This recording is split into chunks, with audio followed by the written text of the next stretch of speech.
Shalom. Shalom. Bagaimana kabar Bapak Ibu Saudara sekalian? Luar biasa. Haleluya. Kita beribadah kepada Tuhan pada pagi hari ini. Pada saat ini, biarlah roh Tuhan menjamah kita. Amin. Kita beribadah dengan sungguh, Ya. karena bukan rutinitas kita. Kita harus datang dengan sungguh bagi Tuhan pada saat ini. Haleluya, mari kita berdoa. Bapa, kami mengucap syukur buat segala kebaikan dan kemurahan-Mu. Kami boleh hadir kembali di tempat ini. Kami mau menyukakan hati-Mu, kami mau menyenangkan Engkau, dan biarlah Roh Kudus-Mu menjamah kami semua Tuhan yang hadir pada saat ini. Tidak ada terkecuali, semua jamah Tuhan. Di dalam nama Yesus kami mengalami terobosan yang baru, kami mengalami suatu mujizat, kami mengalami anugerah yang baru. Terima kasih Tuhan, terima kasih. Kami serahkan ibadah hari ini hanya di dalam nama Yesus Kristus Tuhan kami yang hidup. Haleluya. Amin. Haleluya. Berapa banyak yang mau berjalan bersama Tuhan kita? Haleluya. Yang mau berjalan bersama Tuhan kita, mari bangkit berdiri. Kita bersorak-sorai bagi Tuhan kita. Haleluya. Oh, dialah benteng hidupku. Dialah kekuatanku. Haleluya. Bersukacita bagi Tuhan kita. Haleluya.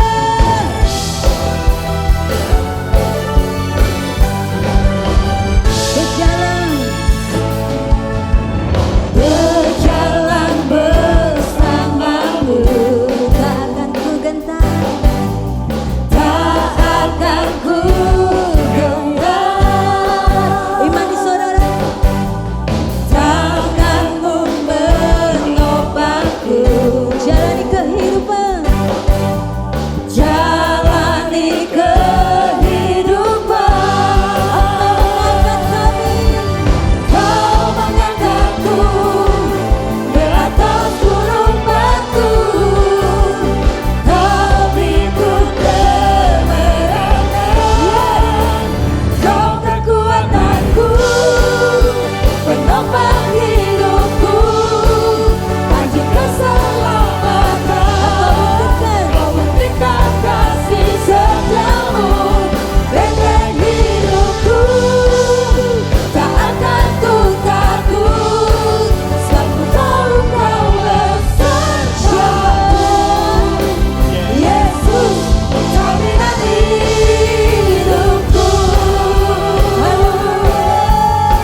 Mari kita menyembah Tuhan. Izinkan roh Tuhan menjamah kita semua pada saat ini.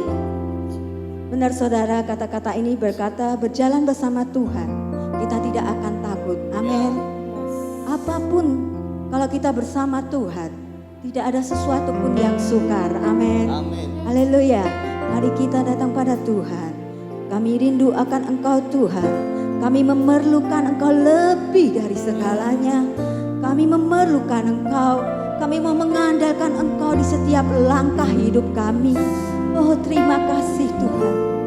Terima kasih Tuhan. Terima kasih Tuhan. Ora la paya syakara paya syakara la paya syakara paya syakara paya syakara para paya syakara para paya syakara paya syakara paya syakara para ya syakara para syakara paya. Terima kasih Tuhan. Perlu Engkau Yesus, haus jiwaku menantikanmu. Kami percaya Engkau penuh, percaya Kau penuh pengharapanku di dalam-Mu. Yesus, hanya Kau yang ku andalkan, melebihi siapapun juga. Yesus, hanya Kau yang ku percaya di setiap waktu. Tiada lain yang ku andalkan selain Kau, Yesus. Imani saudara bahwa hanyalah Dia yang kita andalkan. Ya, kami memerlukan Engkau Tuhan. Ku perlu Engkau Yesus, haus jiwaku menantikanmu. Kami percaya penuh, ku percaya Kau penuh pengharapanku di dalam-Mu.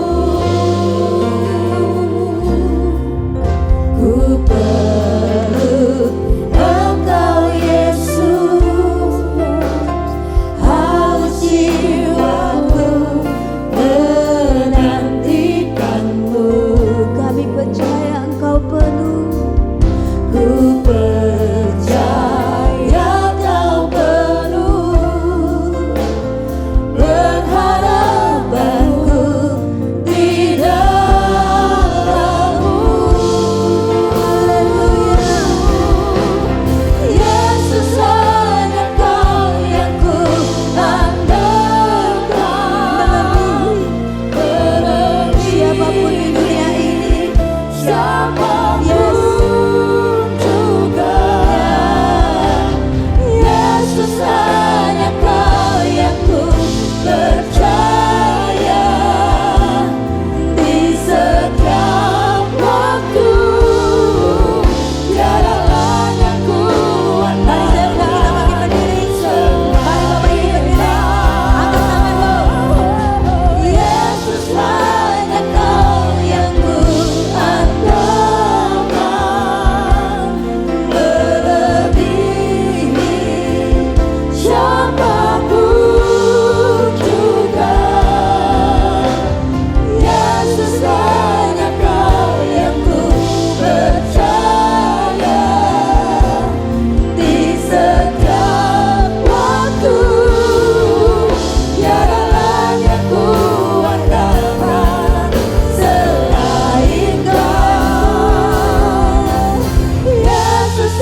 jalan-jalan-Mu terbuka bagi setiap kehidupan kami saat ini Bapa.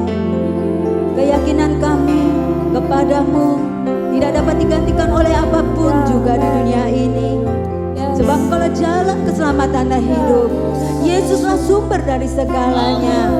Ya, hikmat-Mu melebihi dari segala pikiranku. Jalan-Mu di atas segala jalan-jalanku. Hikmat-Mu Ya, lebihi pikiranku.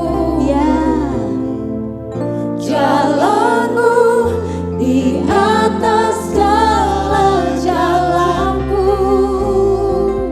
Tinggi dan dalamnya kasih-Mu, hanya Kau Yesus yang ku andalkan.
itu tuh wasengite iktina taraya kana ya sengero ya sangaya kira boya sangara baya mutia sisi somara ya. Terima kasih Tuhan. Terima kasih Engkau mencari Bapa kami. Terima kasih Tuhan buat penyertaan-Mu. Terima kasih Tuhan. Ajar kami untuk selalu bersyukur bahwa kami memiliki Engkau yang sangat luar biasa dalam hidup kami. Itu adalah anugerah yang melimpah bagi setiap kehidupan kami saat ini Bapa. Terima kasih. Terima kasih Tuhan. Korea Sangara Maya Sikere. Korea Sangara Ya Siketoria. Tetap andalkan Tuhan Bapak Ibu Saudara sekalian. Jangan mengandalkan kekuatan kita. Kita tidak mampu tanpa Dia. Sebab Dialah Allah yang sangat luar biasa. Korea Sangara Ya Sikala Bayase. Bukti kasih setia Tuhan bagi kita semua sampai saat ini. Dia memberikan anaknya, yang memberikan Yesus Tuhan bagi kita. Haleluya. Tetap andalkan Dia. Tetap andalkan Dia. Haleluya. Korapaya syakarapaya sanggarapataya sikarapaya sikarap. Satu-satunya yang ku andalkan.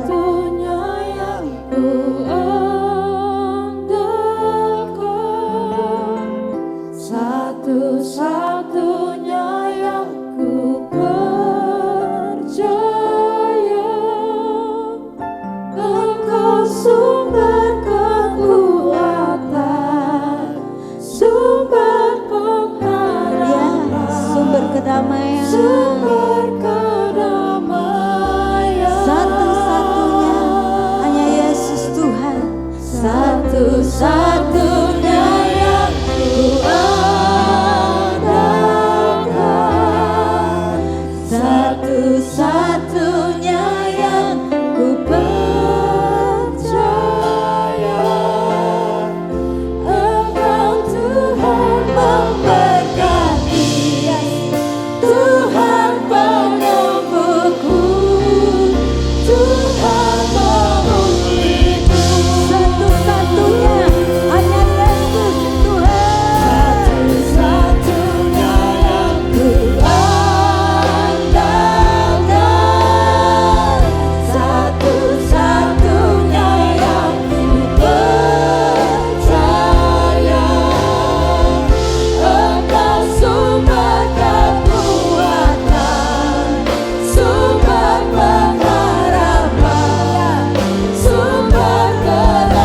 bertakhta di atas pujian umat-Mu. Amin. Dan jika Engkau bertakhta di atasnya, Engkau memberkati umat-Mu. Amin. Kami percaya jika gunung-gunung runtuh di hadirat Tuhan, Amin. maka virus juga hancur dalam nama Yes, Yesus. dalam nama Yesus. Berbicaralah ya Tuhan, kami siap mendengar dan melakukannya dalam nama Yesus. Semua yang diberkati berkata, amin. Silakan duduk kembali. Shalom saudara. Saya mau berbicara tentang masa depan. Katakan masa depan. Masa depan seperti apa saudara? Karena banyak orang, kemarin saya katakan saudara ya, lebih dari 6 juta orang pekerja di sektor formal yang di PHK atau dirumahkan. Itu yang formal. Yang non formal itu pasti lebih banyak. Non formal itu yang kerja di rumah-rumah, yang kerja di warung-warung ya. Itu pasti jumlahnya lebih banyak lagi. Dan saudara-saudara, mungkin banyak orang hari-hari ini saudara, kalau bicara tentang masa depan itu adalah besok makan apa. Jadi mau mikir yang jauh itu nggak bisa saudara, mikirnya besok itu makan apa. Atau mungkin mikirnya minggu depan itu bayar uang sekolah pakai apa. Bayar cicilan pakai apa. Itu bagi banyak orang hari-hari ini saudara. Masa depan itu seperti sekumpulan tempe yang tidak ada yang tahu. Tidak ada yang tahu. Jack Ma ini adalah orang terkaya di negeri tirai bambu China saat ini. Salah satu pertemuan tahunan dari para pengusaha di China. Saudara, beliau mengatakan bahwa tahun 2020 kalau masih hidup itu sudah untung ya. Jadi jangan hitung untung bisnisnya berapa. Hidup saja itu nafas masih ada sudah beruntung saudara. Dia katakan lagi dan itu benar-benar sesuatu yang signifikan. Menurut Jack Ma 10 tahun ke depan saudara, dunia akan dilanda oleh 3 penyakit yang utama, yaitu 1 kanker paru, 3 kanker utama. Disebabkan karena pencemaran udara. Kedua, kanker liver karena pencemaran air. Yang ketiga adalah kanker lambung karena pencemaran makanan, saudara. Karena makanan. Dan dia katakan selanjutnya bahwa 80% penduduk Cina pada satu hari menghabiskan seluruh tabungannya untuk rumah sakit. Uang yang diperoleh selembar demi selembar akan keluar segepok demi segepok untuk biaya rumah sakit. Dan uang akan menjadi seperti kertas usang. Lalu rumah sakit menjadi mesin penghancur kertas. Jadi saudara lihat, itu yang orang ini katakan. Jadi saudara ingat firman Tuhan minggu lalu. Saudara dan saya perlu cerdas secara spiritual ya. Kenapa? Karena dampak dari penghancuran lingkungan secara besar-besaran di China. Menurut Jack Ma loh, bukan menurut saya. Saudara bisa klik Jack Ma dan baca banyak tulisan-tulisannya. Dampak dari suatu pengembangan ekonomi gaya bunuh diri kata dia. Jadi gila-gilaan mengembangkan ekonomi tapi pada satu sisi mengorbankan lingkungan, mengorbankan kesehatan. Saudara, dari sebuah penelitian mengatakan bahwa 50% penyebab sakit penyakit itu adalah masalah spiritual, katakan spiritual. 50%. 50% yang lain itu adalah karena pola makan, pola pikir dan keakehan pola.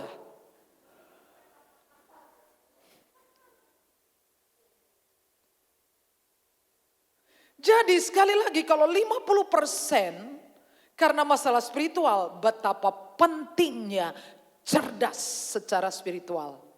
Kalau saudara cerdas secara spiritual, saudara sudah dapat untung 50% sehat. Tinggal yang 50 ngatur makannya, ngatur pola pikirnya. Say yes. Jadi saya sangat bergairah berbicara tentang hal ini. Ingat lagi minggu yang lalu, Dana Zohar itu adalah ahli ilmu jiwa atau psikolog. Dan suaminya Ian Marshall itu adalah ahli fisika. Jadi kalau saudara berpikir bahwa kalau cuman dengar khotbah, ya itu biasa pendeta nggak sekolah, nggak ngerti apa-apa. Itu orang pinter saudara. Dan dia mengatakan pusat kecerdasan manusia itu adalah kecerdasan spiritual. Tanpa kecerdasan spiritual, kesuksesan, popularitas tidak menghasilkan kedamaian. Say yes. Mau punya uang banyak, mau punya deposito selangit, mau punya tanah di seluruh Klaten, kalau tidak cerdas secara spiritual, tidak ada damai sejahtera. Jadi sekali lagi saudara harus saya mengatakan karena saya tahu bagian terbesar orang Kristen ketinggalan jauh sekali. Saudara harus kejar kecerdasan spiritual. Amin saudara? Amin. Nah kalau saudara firman masih tinggal di buku ini bagi saudara, saudara belum cerdas. Benar? Tidak diaminkan tidak apa-apa. Selama firman masih di sini Anda tidak cerdas. Sampai firman dari sini pindah di sini, Anda jadi cerdas. Kasih kemuliaan buat Tuhan. Jadi kenapa saya katakan banyak orang Kristen terbelakang dalam hal kecerdasan spiritual. Tidak cerdas. Kenapa? Ini baca aja enggak. Betapapun saudara hari-hari ini saudara katakan pekerjaan saudara itu progresnya bagus. Nanti waktu yang akan membuktikan. Saudara akan mubeng-mubeng kemudian terjun bebas. Tidak percaya kalau misalkan saya sudah tidak hidup lagi. Saudara ingat kata-kata saya ini dan saudara akan katakan memang benar. Bu Sarah ngomong itu benar. Tanpa Tuhan semua akan jadi sia-sia. Jadi perlu cerdas secara spiritual. Say yes. Jadi bersemangat saudara dengarkan firman Tuhan ini. Tentang masa depan. Siapa yang punya masa depan? Ya. Tadi ayatnya sudah belum? Sudah baca ayat tadi belum? Ya, Amsal 23 ayat 18. 1, 2, 3. Karena masa depan sungguh ada dan harapanmu tidak akan hilang. Masa depan ada untuk siapa? Siapa yang punya masa depan? Maka yang pertama yang punya masa depan bukan Jack Ma. Yang punya masa depan adalah orang yang hidup dengan visinya Tuhan. Say yes. Haleluya, amin.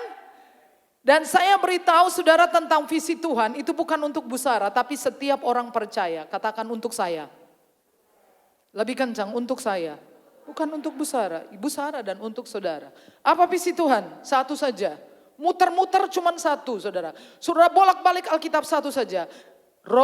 Yohanes 3 ayat 16, baca sama-sama, ucapkan sama-sama. Karena begitu besar kasih Allah akan dunia ini, sehingga ia telah mengaruniakan anaknya yang tunggal, supaya setiap orang yang percaya kepadanya tidak binasa, melainkan beroleh hidup yang kekal. Jadi visi Tuhan adalah bagaimana caranya saudara hidup, saudara kerja, saudara bisnis, saudara melayani, dan ujung-ujungnya akan berdampak kepada proyek penyelamatan jiwa-jiwa orang berdosa. Amin saudara. Nah cuman itu saja. Itu visinya Tuhan. Jadi kalau hanya itu maka semua kita, saudara dan saya, kita menerima visi yang sama dari Tuhan. Yaitu bagaimana kita bisa terlibat dalam proyek raksasa kerajaan Allah, yaitu penyelamatan jiwa-jiwa. Jadi di setiap energi yang ada di tubuh saudara, pikiran saudara, daya saudara, dana, uang saudara, itu harus ada kepentingan, ada bagiannya untuk proyek penyelamatan jiwa-jiwa. Say yes. Saya katakan harus. Kalau enggak ada masa depan untuk saudara. Enggak ada. Saudara boleh klaim, ini bukan urusan klaim mengklaim. Ini tentang seseorang yang punya afiliasi dengan surga. Say yes. Seorang yang punya kepentingan dengan surga. Bejo, ada cerita tentang Bejo, namanya Bejo tapi kurang Bejo. Suatu hari entah karena kenapa dia manjat tower tinggi sekali. Lalu orang-orang berteriak, "Mas, turun mas. Kasihan anakmu." Dia bilang, "Aku belum menikah." "Kasihan pacarmu." "Aku jomblo ngenes." "Kasihan uang tuamu." "Aku anak yatim piatu." "Kasihan mas teman-teman kerjamu." "Aku pengangguran abadi." Semua bilang, "Wow, lompat sana."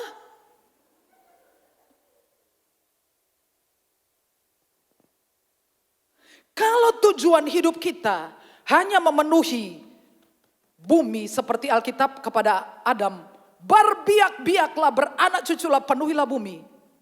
Kita sudah selesai guys, udah penuh. Benar enggak? Semua sawah jadi rumah. Silakan hengkang ke bulan, Mars, Jupiter, Venus, masih kosong saudara. Kita hidup harus ada kehidupan, hidup, dengar baik-baik saudara. Hidup yang dijalani tanpa tujuan ilahi di dalamnya tidak layak untuk dihidupi. Tidak diaminkan enggak apa-apa. Tapi memang begitu. Saya tanya, kalau Bapak Ibu itu pedagang, boleh enggak sih Pak Mas Sandi saya turun, boleh enggak? Saya itu saudara ya, berapa hari yang lalu tuh kayak itu hari Rabu, saya di Menara itu nangis geru-geru ya. Kenapa saudara? Saya bilang, Tuhan, 1000-an orang di sini. Kalau mereka kebaktian di sini dan di cabang-cabang tidak sampai 500. Sebagiannya adalah online, sebagian lagi liturgi. Saya nggak bisa melihat mereka. Tidak lagi ada kebaktian, saudara maju di depan, saya bisa memeluk saudara dan saudara ngomong tentang beban saudara. Saudara semua pakai masker, sebagian besar saya nggak kenal. Saudara pulang, saya masih ada di sini. Jadi saya mengatakan, ya Tuhan, saya ini tanggung jawab saya. Yang hilang harus ditemukan. Yang tersesat harus dibawa pulang, yang lapar harus kasih makan. Yang luka harus diobati. Sehingga waktu Gembala Agung itu datang dan dia memanggil satu-satu. Semuanya ada. Tapi saudara bisa bayangkan, saya bilang Tuhan, saya bilang ke Tuhan, Tuhan apakah aku lebay tapi saya nangis keloro-loro. Tuhan apa aku lebay tapi aku tahu bahwa Engkau akan meminta pertanggungjawaban dari saya sebagai gembala yang kepadanya dipercayakan domba-domba yang sangat berharga. Saudara itu sangat berharga. Begitu dicinta oleh Tuhan, tidak boleh satu pun hilang. Tuhan cinta saudara. Jadi saudara-saudara kita mempunyai beban untuk bagaimana merawat domba-domba ini sampai Tuhan kembali dan menjemput mereka.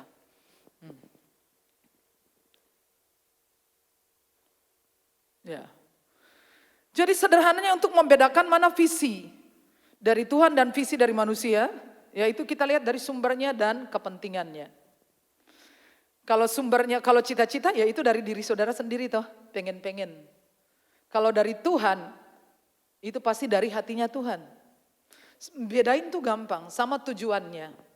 Saya ada video tapi nggak bisa disetel karena waktunya tidak panjang saudara. Tujuan saudara apa? Itu yang akan bedain. Kok tujuannya saya visi saya ya Bu Sarah. Saya punya visi kalau nanti saya sukses mau beli bangun rumah sakit. Kayak itu cita-citanya si Sri, ditanyain, Sri cita-cita mau apa sama Bu Guru? Cita-cita saya adalah menjadi dokter. Lalu saya bangun rumah sakit. Kemudian saya beli kapal pesiar. Lalu saya piknikkan keluarga saya. Itu visi atau cita-cita? Halo? Cita-cita saudara. Kalau untuk kepentingan saudara itu cita-cita saja. Lalu si Budi ditanyain, Bud, kalau kamu cita-citanya apa? Kawin sama si Sri. Gampang toh? Pintar. Nah ini dia. Kita baca sama-sama 3. Aku akan memberkati orang-orang yang memberkati engkau dan mengutuk orang-orang yang mengutuk engkau dan olehmu semua kaum di muka bumi akan mendapat berkat. Itu visi saudara. Jadi Abraham dijanjikan untuk tanah, dijanjikan untuk berkat. Aku akan berkati engkau. Orang yang berkati engkau aku berkati, tapi siapa mengutuki engkau aku kutuki dia juga. Dahsyat bukan, amin saudara? Supaya olehmu semua bangsa di bumi. Artinya saudara, kita itu diberkati supaya jadi berkat. Yes, bukan diberkati supaya jadi sombong. Bukan diberkati supaya angkuh. Bukan diberkati supaya lupa daratan ingat lautan. Nah saudara menunggu kapan saya diberkati supaya saya mau memberkati Tuhan. Saya belum bisa jadi berkat karena belum diberkati. Salah saudara, Yesus adalah berkat terbesar dalam hidup saudara. Segitu aja amennya. So, Yesus itu dahsyat sekali loh saudara, miliki Yesus itu. Waduh, saya membayangkan seandainya saya bisa bertemu Yesus langsung, Bapa di surga. Dan saya bilang, Bapa berikanlah aku kasih karunia. Saudara tahu enggak, sudah enggak ada. Adanya di mana? Yesus. Kau sudah bicara dengan Bapa, aku butuh kuasa. Di surga enggak ada, adanya di mana? Yesus. Kenapa?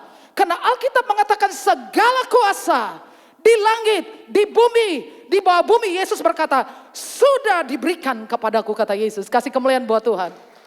Sudah enggak ada lagi yang tersisa di surga. Semuanya sudah ada di dalam Yesus.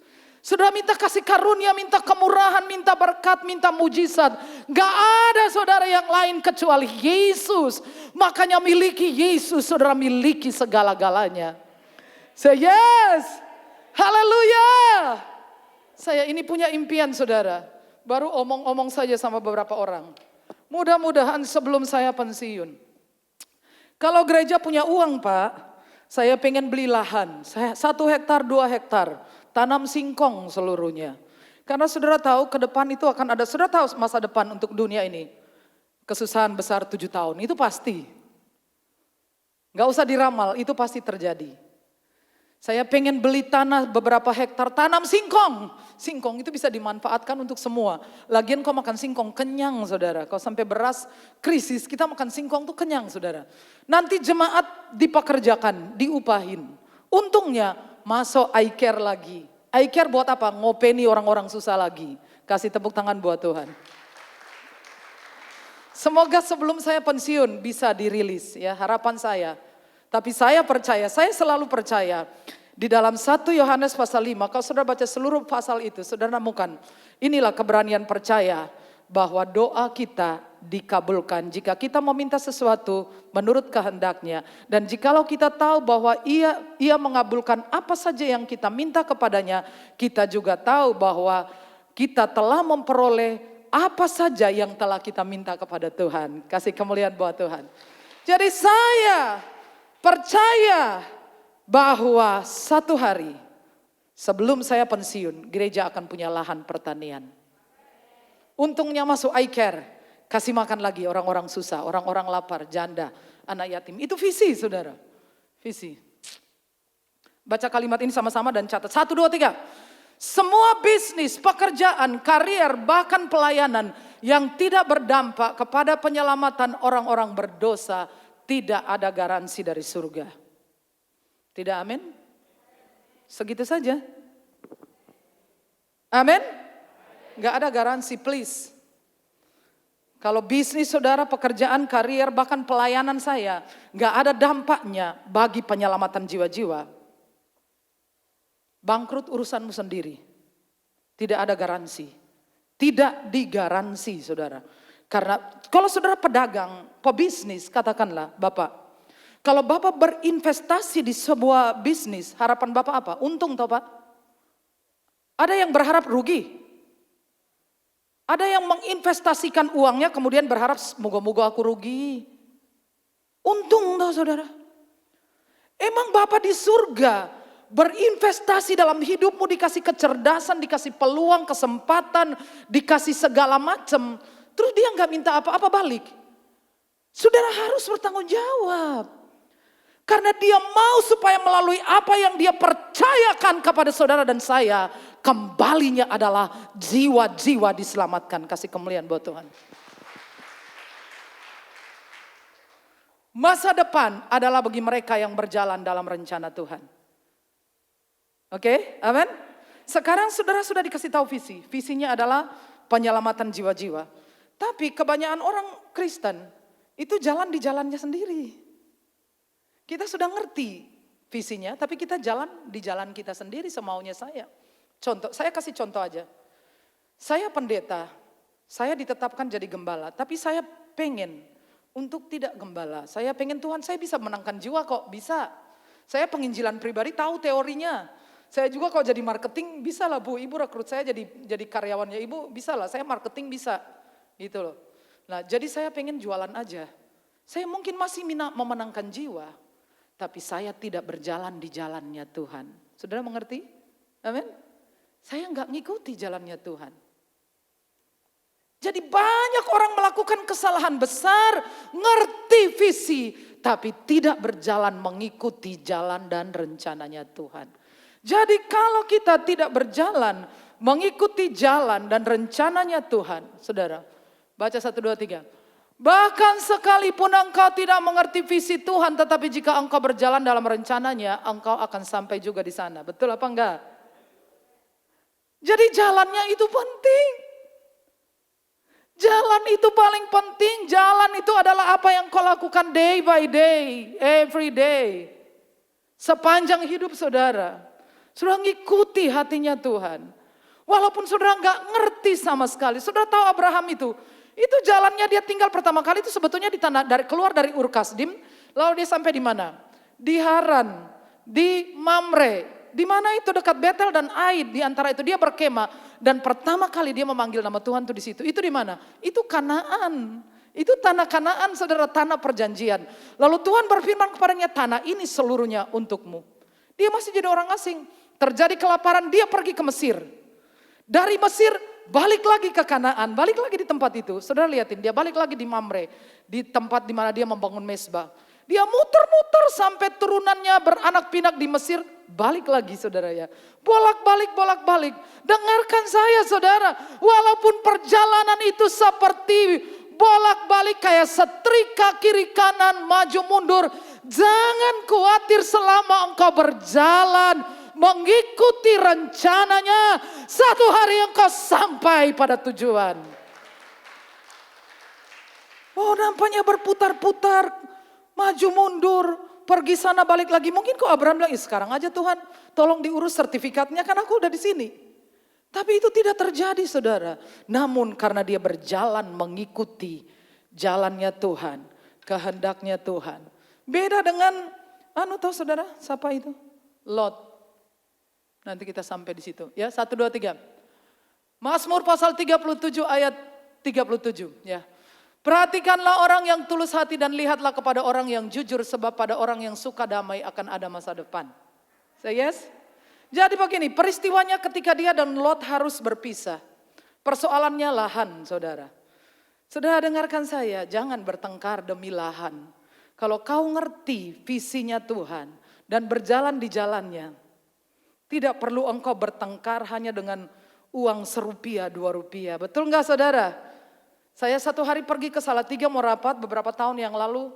Itu di perempatan mana itu ya. Saya enggak tahu apakah kami langgar lampu merah tapi kemudian di stop. Lalu sopir turun, saya lupa sopir waktu itu Pak Joko apa Pak Haris ya.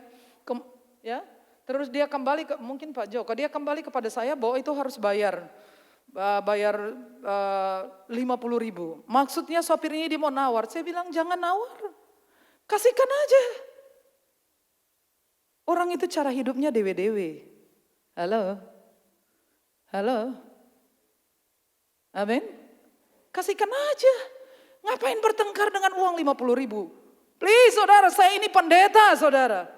Saya tidak punya banyak uang sampai sekarang belum kaya saudara. Tapi maaf ya, kalau untuk urusan uang 1 juta, 2 juta terus bertengkar. Saya pilih kasih buat kamu. Paduai karo awakmu dewe. Saya emang enggak. Malu-maluin. Iya enggak saudara? Saya ngerti visinya Tuhan. Saya percaya orang yang cinta damai selalu ada masa depan. Amin saudara. Jadi orang ini berjalan dengan Tuhan walaupun dia mundar-mandir saudara. Baca lagi 1, 2, 3. Tetapi jika engkau mengerti visi Tuhan, tetapi tidak berjalan dalam rencananya, maka hidupmu akan seperti sebuah pengembaraan belaka. Kayak orang Israel 40 tahun muter-muter aja terus mati di situ juga. Orang Israel itu terima janji luar biasa. Akhirnya 40 tahun muter toh. Muter, mati selesai. Lot itu saudara. Lot itu pada waktu dia gembalanya dan gembala Abraham bertengkar. Ya. Karena apa? Ternaknya banyak, rebutan lahan. Lalu Abraham bilang, kita ini kan kerabat. Gak usahlah kita bertengkar, sekarang kamu pilih, kamu pengen kemana. Enak tau saudara? Kamu ke utara, aku ke selatan. Lihat, Lot itu memilih dengan matanya, dia bilang, prospeknya bagus luar biasa untuk pertanian. Seluruh lembah Yordan subur. Lalu dia pergi. Dan saudara tahu akhirnya gimana? Lot keluar hanya dengan baju yang menempel di badan. Bahkan istrinya menjadi tiang garam. Tapi saudara lihat Abraham. Nampaknya sedikit walaupun ibarat kata dia dizolimi sekalipun. Gak akan mengurangi sampai Abimelek itu. Satu hari dengan Pikol, panglima tentaranya datang menemui Abraham. Dan mereka itu orang gak beriman loh. Mereka bilangin kepada Abraham. Kami lihat bahwa Tuhan Allah menyertai engkau. Kasih kemuliaan buat Tuhan. Orang yang disertai Tuhan ini nampaknya gak ada apa-apa. Nampaknya lambat merayap, nampaknya ngumpul dari sedikit demi sedikit. Tetapi satu hari, wow, waktu istrinya meninggal dunia, Sarah meninggal dunia. Saudara, dia membeli ladang dari orang-orang Het. Gua di Makpela itu kan ya. Orang Het bilang, Tuanku adalah raja yang agung di tengah-tengah kami. Dia itu orang asing loh. Penduduk setempat bilang, Tuhanku adalah raja agung di tengah-tengah kami. Mereka melihat dia besar, mereka melihat dia berpengaruh, mereka melihat hikmatnya. Dia orang yang tidak bertengkar demi lahan, saudaraku. Siapa buka salon di dekatmu, ya biarkan aja buka. Kalau Tuhan mau berkati aku ya itu urusan Tuhan, ya enggak. Siapa buka warung di samping saya, terserah. Siapa buka toko apa di dekat saya, come on. Walaupun nampaknya lambat, tapi saudara tanpa Tuhan. Walaupun saudara hari ini ya, saudara nampaknya luar biasa. Saya nggak percaya saudara. Kalau saya masih hidup saya bisa lihat. Tapi kalau saya nggak tiada, saudara catat, saudara akan lihat. Tanpa Tuhan, saudara akan lari-lari kemudian saudara terjengkang, habis saudara. Tapi orang yang dengan Tuhan, saudara lihat dia biasa, dia pelan. Nampaknya kayaknya nggak ada apa-apa. Pelan-pelan, tapi awet sampai hari ini tanah Kanaan jadi miliknya. Kasih tepuk tangan buat Tuhan. Santai aja saudara. Dia tidak perlu bertengkar, dia sangat percaya diri. Oke? Orang bilang kita, bukan orang bilang, Alkitab mengatakan kita akan cuma terbuat dari tanah, tahu Pak ya, tanah liat ya. Katanya kalau orang sombong itu tanahnya adalah tanah tinggi. Buatannya tanah ada jenisnya, tanah tinggi namanya. Kalau orang yang suka berdoa itu tanah suci. Dia dibuat dari tanah suci. Kalau misalkan orang yang omongannya nggak bisa dijaga, ya pagi dele, sore tempe, apa? Tanah urukan. Nah orang yang suka bertengkar, tanah sengketa. Bilang bukan saya. Yang hobinya bertengkar itu buatannya adalah dari tanah sengketa itu mesti. Jadi berantem untuk hal-hal yang sepele. Hal-hal yang tidak ada artinya. Abraham, saya taruh kaya raya di belakang aja dah. Kalau taruh di depan satu, nanti kita nafsu. Yang kedua, nanti sudah bilang, oh besar apa ngomong tentang kekayaan. Tapi itu fakta, saudara buka catatan tentang Abraham.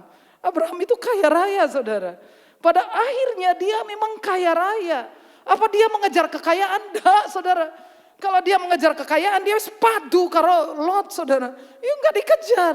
Tapi finally dia juga kaya raya. Loh gimana? Ya Tuhan memberkati dia. Supaya dia jadi berkat. Oke? Amin saudara.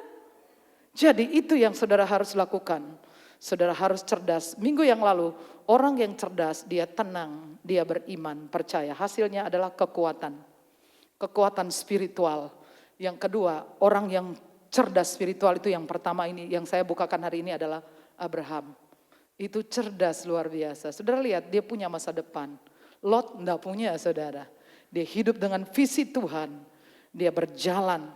Walaupun perjalanannya mondar-mandir, muter-muter enggak karuan, dia jalan. Dia jalan. Tapi satu hari turunannya benar-benar mewarisi apa yang dijanjikan Tuhan. Amin. Mari kita menyembah Tuhan. Haleluya Tuhan.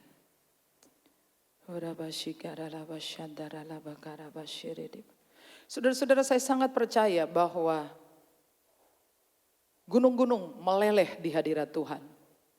Kalau gunung saja meleleh, apalagi virus. Si kecil yang bandel itu.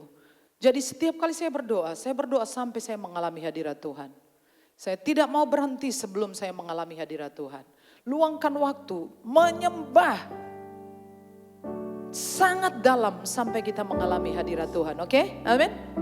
Kalau misalkan saudara tadi jalan papasan dengan orang yang ada virus coronanya, waktu saudara nyembah hadirat Tuhan mengalir, virus itu akan mati. Percaya enggak?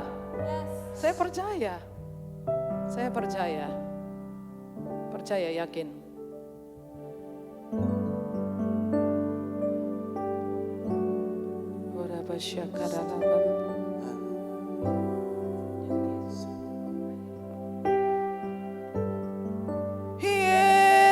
Yesus, ku sembah. Saudara, semuanya sudah ada dalam Yesus. Hormati Yesus, sembahlah Yesus. Di hadapanmu keinginan dalam hidupku hanya untuk menyembahmu. Dari hati kita Yesus.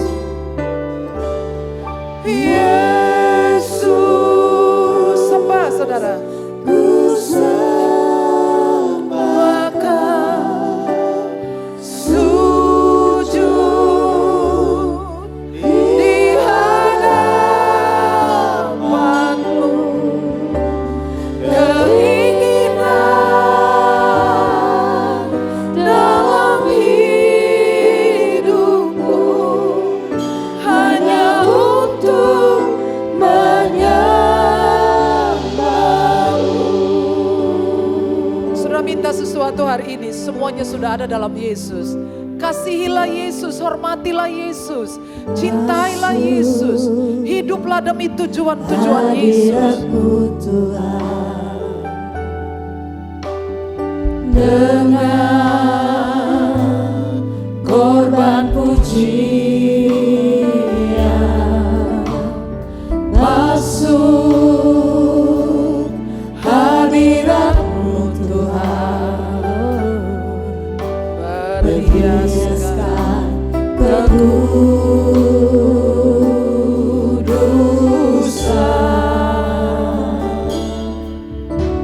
di hadapan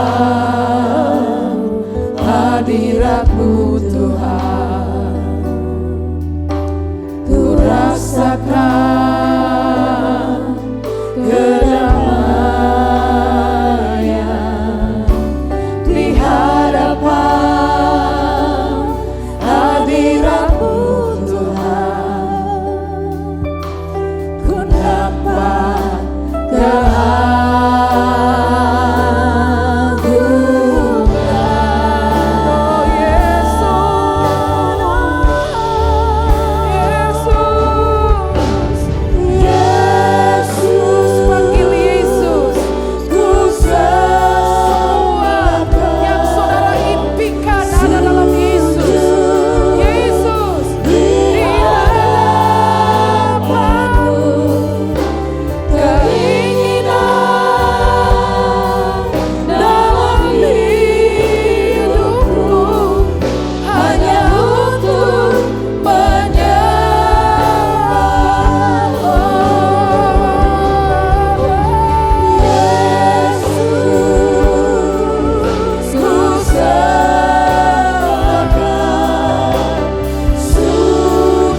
Saudara, Roh Tuhan mengatakan, saudara panggillah Yesus, panggil namanya. Namanya adalah Yesus. Ada kebutuhan yang sangat mendesak dalam hidupmu. Sudah panggil Yesus. Namanya adalah Yesus. Bapa memberikan sebuah kuasa kepada Yesus. Sebuah kemurahan Bapa ada di dalam Yesus.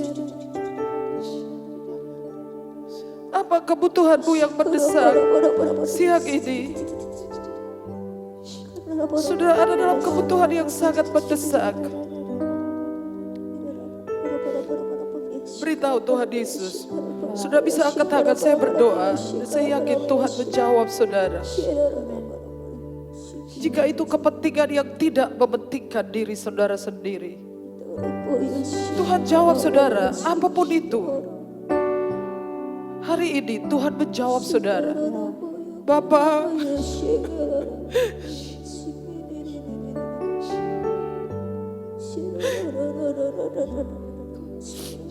dengarkanlah doa hamba-Mu Tuhan. Apa yang menjadi kebutuhan umat-Mu, domba-domba-Mu saat ini, yang sangat mendesak, yang mereka tidak bisa tanggulangi sendiri. Tuhan, aku meminta Engkau mengabulkannya. Sebab jika kita tahu bahwa Ia mengabulkan apa saja yang kita minta kepadanya, maka kita tahu juga bahwa kita telah memperoleh apa saja yang telah kita minta kepadanya. Aku meminta saat ini Tuhan, kebutuhan keuangan untuk umat-Mu Tuhan. Aku meminta Tuhan apa yang mereka butuhkan, pasangan hidup ya Tuhan. Aku meminta ya Tuhan, sebuah pekerjaan. Aku meminta ya Tuhan, apa yang mereka butuhkan saat ini terjadi Tuhan. Tuhan, biar mereka sendiri menjadi saksi bahwa hari ini Tuhan mengabulkan doa mereka. Terima kasih Tuhan. Terima kasih.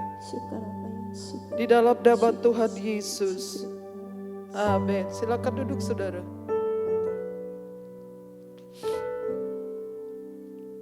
Oke. Saya ingat beberapa kejadian. Saya kira orang yang ada di sini ya, yang kita berdoa pada waktu itu dia Mbak Endang ya. Dia maju ke depan banyak tahun yang lalu. Dan saya mengatakan kalau engkau minta sekarang, dan dia maju ke depan minta rumah dan Tuhan kasih mereka rumah ya. Mbak Endang ya, Bu Endang di belakang. Dan saya juga ingat satu peristiwa ketika kita sedang dalam hadirat Tuhan dan saya mengatakan Tuhan ada di sini. Kalau engkau maju dan engkau mengatakan apa permintaanmu hari ini, Tuhan jawab engkau. Jadi seorang ibu maju ke depan setelah lebih dari 6 tahun tidak bisa tidur sama sekali. Dan dia ada di depan di pojok itu dia katakan, Tuhan saya punya banyak kebutuhan. Tapi saya minta supaya saya bisa tidur. Sejak hari itu dia pulang ke rumah sampai hari ini. Itu orang bukan gak bisa tidur lagi, gak bisa bangun, tidur melulu saudara. Dan saya yakin siang ini beberapa orang di sini yang benar-benar dalam kebutuhan yang mendesak. Waktu saudara memanggil Yesus tadi, Tuhan jawab saudara. Kita akan berikan persembahan kita saudara. Mari kita berdoa. Bapa, semua yang kami berikan berasal dari Tuhan. Sekarang aku berdoa untuk mereka yang dengan tekun mengembalikan persepuluhan mereka dengan benar. Karena menghormati Engkau dan takut akan Engkau. Dan persembahan-persembahan khusus mereka. Tuhan, Engkau menepati janji-Mu. Langit terbuka di atas kepala mereka. Berkat-Mu tercurah sampai berkelimpahan. Pekerjaan, usaha, pelayanan, karier mereka diberkati luar biasa. Di dalam nama Yesus. Amin. Masuk hadirat-Mu Tuhan dengan korban pujian. Masuk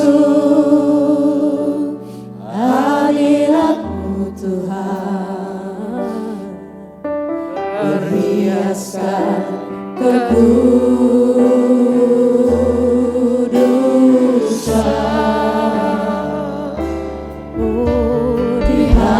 Bapa, hadirat-Mu Tuhan. Mari berdiri bersama-sama saudara. Ku rasakan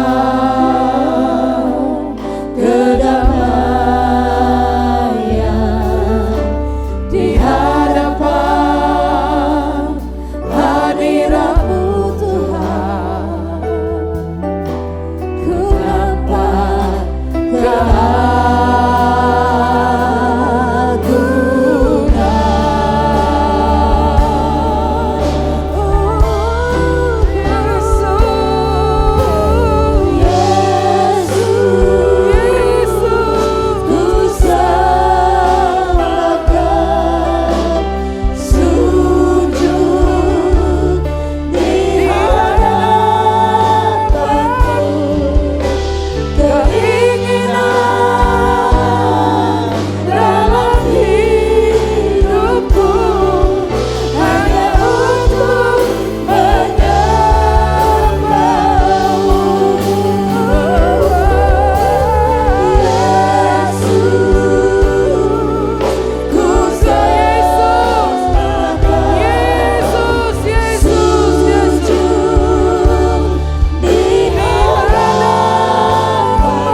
Bapak, kami berdoa untuk Ibu Pendeta Agus Manuhutu di rumah sakit, putra Pak Beni Ugru, Rulan yang dirawat di rumah sakit. Tuhan ulurkan tangan-Mu dan Tuhan jamah mereka. Tuhan memberkati jemaat Tuhan dalam pekerjaan, setiap usaha, karier, terus naik jangan turun. Menjadi kepala bukan menjadi ekor. Tuhan berjalan di depan-Mu dan ratakan semua jalan.